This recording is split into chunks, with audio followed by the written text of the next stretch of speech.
नमस्कार, मैं जीवन ज्योति अज भी एक और अपने डुगर की सौगात ले आई हैं। अज अस बनान लगे हैं ओरिया। ओरिया आस्ते मैं इत्थे दही ले लिया। दही तुस कुछ भी चलिए ले सकते हो, गाढ़ा जां थोड़ा पतला, पर मैं इत्थे ये दही लिया घर जमाए दा। इसी असें उन्ना का दही लैना जिन्ना कि तुसें ओरिया बनाना होए। ते गर्मियों के दिनें ओरिया जड़ा है साढ़े इस डुगर प्रदेश ज़्यादा खंदे लोग।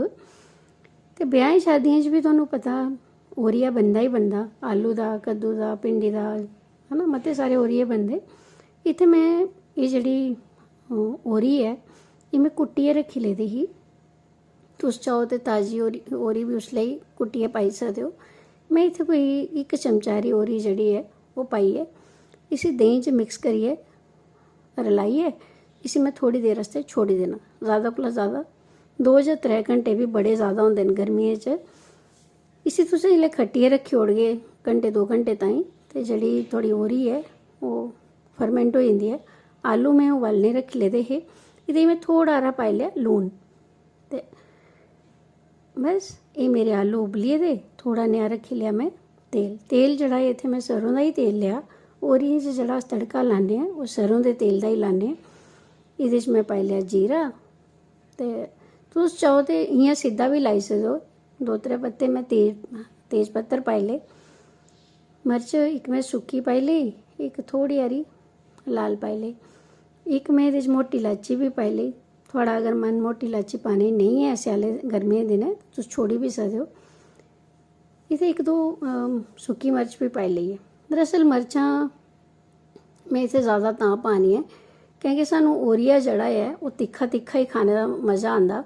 इक ते जिसलै अस ओरिया खन्ने आं ते नक्क चों धूनी निकलदी, उप्परा जिसलै मर्च ज़्यादा तिक्खी होए ते सोआद होर बधी जंदा। पर अगर तुहानूं मर्च ज़्यादा पसंद नहीं है तो तुस मर्च छोड़ी भी सकदे हो। आलू मैं इत्थे कट्टी ले ना, बस हून असें थोड़े नेह् पाए बसार ते पाई देने आलू।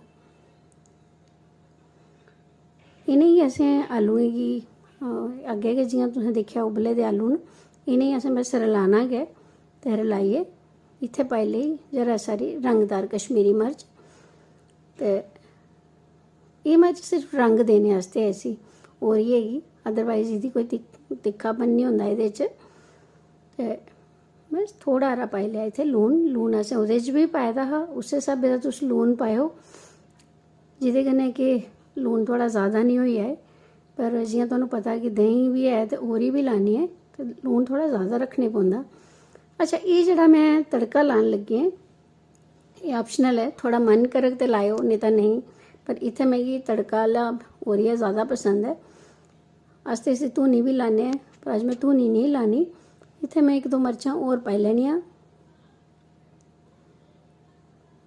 जियां मैं तुहानूं पैह्लें ही सनाया कि मेरा टब्बर जेह्ड़ा है ओरिया जेह्ड़ा है ओह् मता तिक्खा खंदा। ते बस जियां एह् मर्चां, एह् भी सरों दा तेल है, एह्दे च पाई लेआ मैं। इत्थे भी मैं जेह्ड़ी राई है ओरी जेह्ड़ी है एह् भी कुट्टी दी है, एह् भी थोड़ी हारी पाई लेई। जरा सारी रंगदार मर्च पाई लेई ते चल एह् पाए असें कड़ी पत्ता। पर एह् असें ठंडा करियै गै पाने पौना, इसी तुस गर्म नहीं पाई सकदे। अगर तुस गर्म पागे ते ओरी जेह्ड़ी दही जेह्ड़ा ऐ ओह् फट्टी जंदा। बस इत्थे असें इसी बंद कर देना, इसी तड़के गी असें ठंडा होने आस्ते छोड़ देना। एह् दिक्खो हां, एह् साढ़ा दही जेह्ड़ा ऐ मैं चक्खियै दिक्खी लेआ हा ओरी होई गेदी है। इसी असें शैल करियै रलाई लैना ते न्हाड़े च गै पाई लैना असें आलू।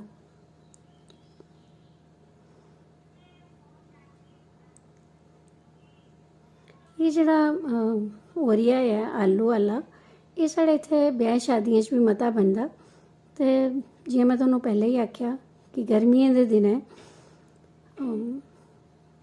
सार सोहा जिसी आखदे न, एह्दे च जियां जियां गर्मी भखदी लोग उन्ना गै ओरिया ज़्यादा खंदे। ते एह् जेह्ड़ा मैं तड़का लाए दा हा इसी भी मैं बिच्च पाई लेआ।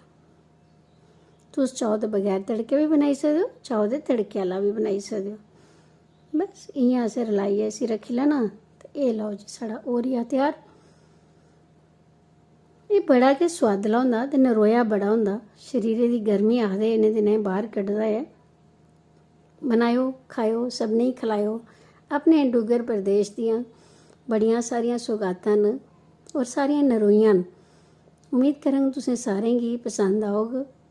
तुंदा सारें दा मता मता हिरखी धन्नवाद। ਇਹਦਾ ਕੋਈ ਮੁਕਾਬਲਾ ਨਹੀਂ ਹੈ ਇਸ ਡਿਸ਼ ਦਾ। बनायो ज़रूर, खाओ तो फिर मीत सुनायो। कन्याल उम्मीद करें तुस बना के ज़रूर।